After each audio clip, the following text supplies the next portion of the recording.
Okay, this continues the immediate background. We're seeing that we're not up to the three crises yet, but we're about to be. This is things that happened prior to the first of the crises. We're not, okay, prior to anything that provoked organized resistance. Got it? Okay. Last time when we quit off, we just established the American Board of Customs Commissioners. This is what they call the complete body of tax collectors whose job it was to assess and collect taxes on imported molasses in colonial seaports, passed in 1864.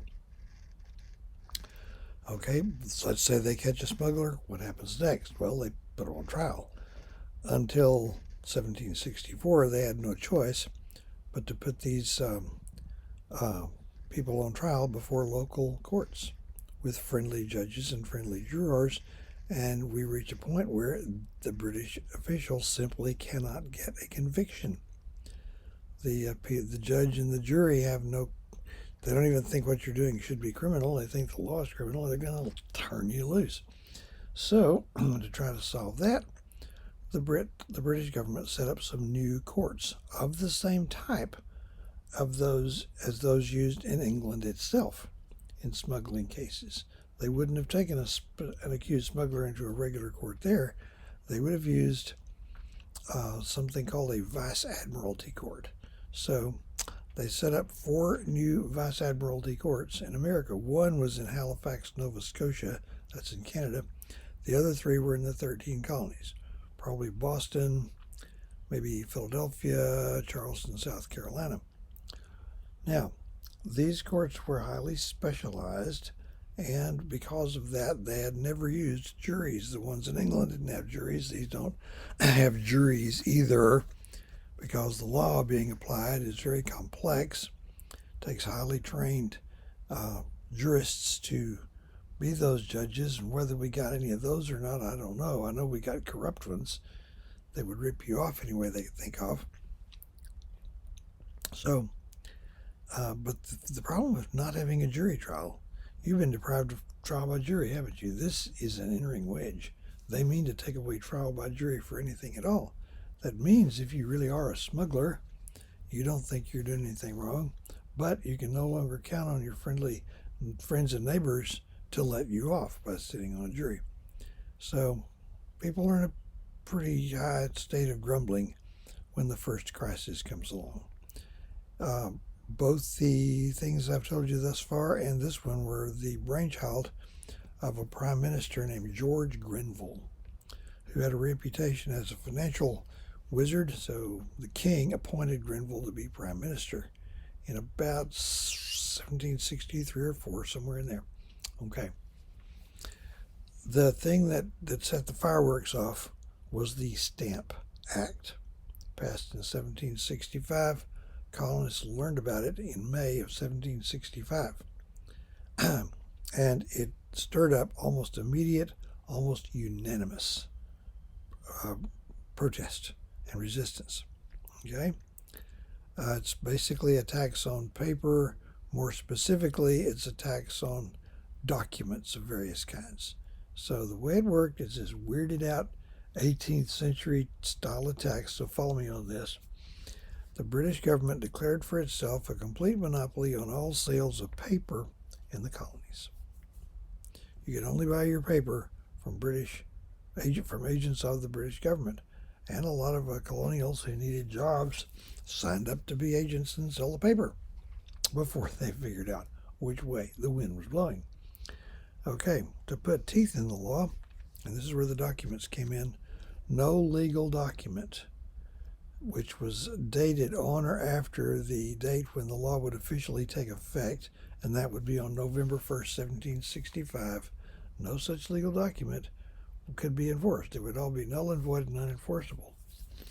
Other kinds of legal documents would be void.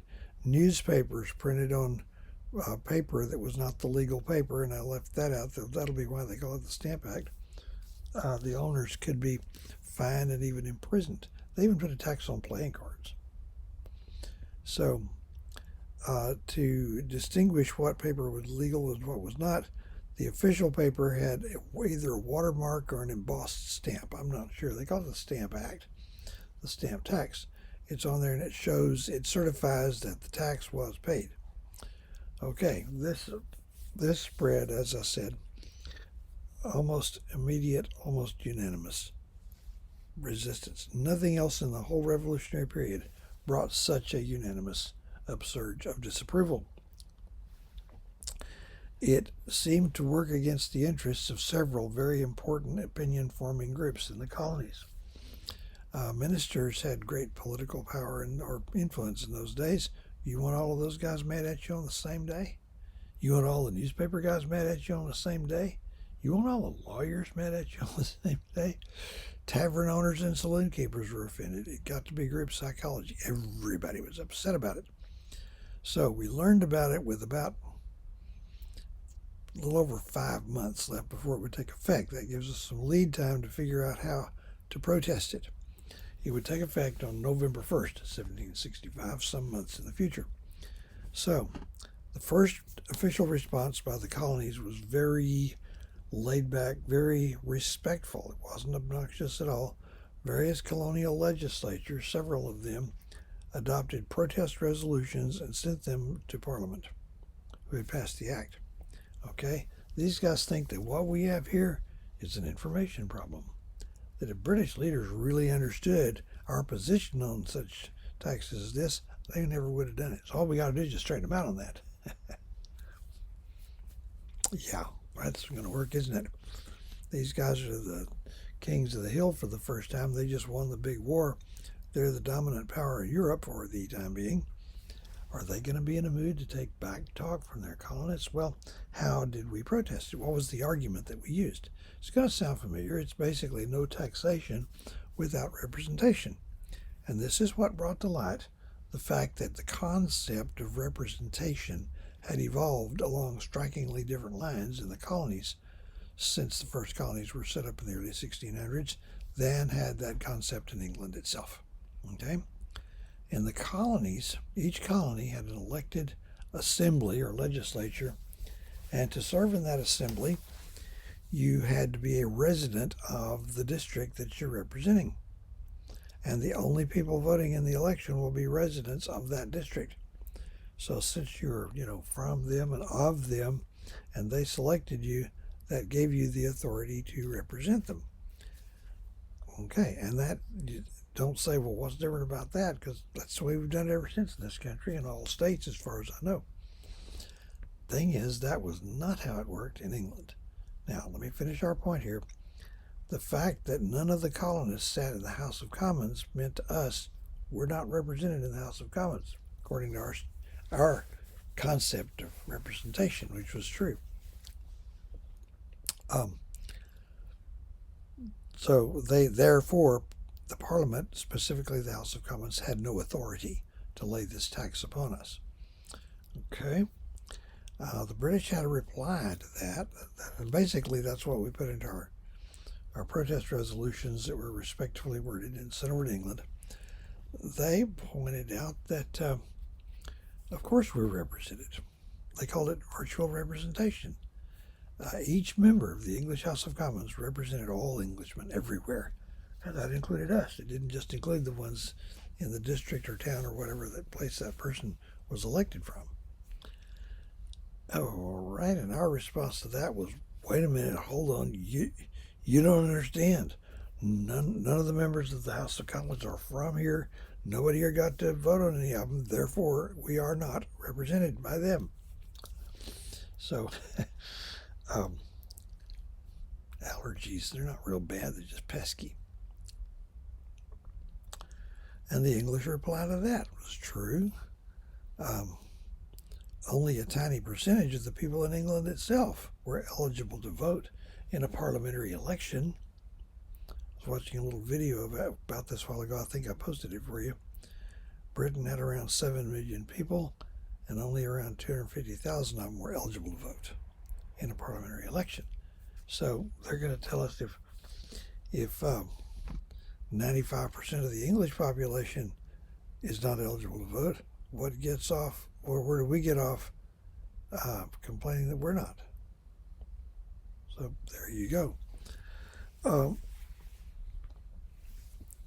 but the month before it took effect, October 1765, several of the colonies sent representatives to a grouping known as the Tea Act Congress in New York City. First time that word Congress shows up that I can recall. They sent the same laundry list of objections, and of course, they were ignored. To the British leaders then and later, this was all about one thing and one thing only: parliamentary supremacy. Would the House of Commons be supreme, or would it not? That was it. That was the end of the question. Looking for more depth or nuances, that's over their heads. When it took effect, some newspapers shut down, ceased publication. Some lawyers closed their offices, that sort of thing. Why? Well, they weren't going to break the law, they just weren't going to do anything that would oblige them to obey it. A precise analogy would be a motorcycle rider objecting to a helmet law and parking his bike. Okay. The number of stamp agents in the colonies was somewhere between 0 and 0. I'm not sure if it was completely 0, according to some of the things I've read. Some people still were doing that and were collecting the tax, nowhere near enough to pay for it. But this was met with a almost complete colonial resistance. But by that time, we'd thought up a whole other way of protesting this that did not have anything to do with resolutions written by lawyers and passed by assemblies. We stopped buying their stuff. Now, in anything like modern times, that would be referred to as a boycott. Evidently, according to the Oxford English Dictionary, the word boycott had not yet entered usage in the English language. They called it non-importation, but by whatever name, it worked the way a boycott does now. So the colonies had been the number one offshore market for British manufactured goods, and now this market is just about gone. It's shut down. So next thing you know, you have pretty much the entire English merchant class yelling their heads off to Parliament to snap out of whatever this thing is they're in, get rid of this stupid law, and get trade running once again. So the result was March 5th, 1766, they repealed the Stamp Act. That was that. The king had fired Grenville for reasons that had nothing to do with the protest in America. And by this time, the economic boycott was having its full impact. Parliament repealed it. The king was outraged. At his insistence, they added a little one-sentence resolution they passed on the same day called the Declaratory Act, or according to some, the Declarative Act, which is very short, maybe just one sentence, but in this declaration, which is meant to clear the air and make sure nobody got confused over who's really running things, it claimed for Parliament the authority, quote, to bind the colonies in all cases whatsoever. What does that leave out? Pretty much nothing. If you're woke and you're trying to rouse your apathetic neighbors, you just got handed some pretty good ammunition. Bind the colonies in all cases whatsoever? What part of that do you not understand? But the colonists were celebrating a victory which they had actually won. Few people actually paid any attention to the Declaratory Act, which is a piece of pure fantasy because they passed it the same day they just admitted they couldn't pass a little small low tax on paper. All right, so that was that.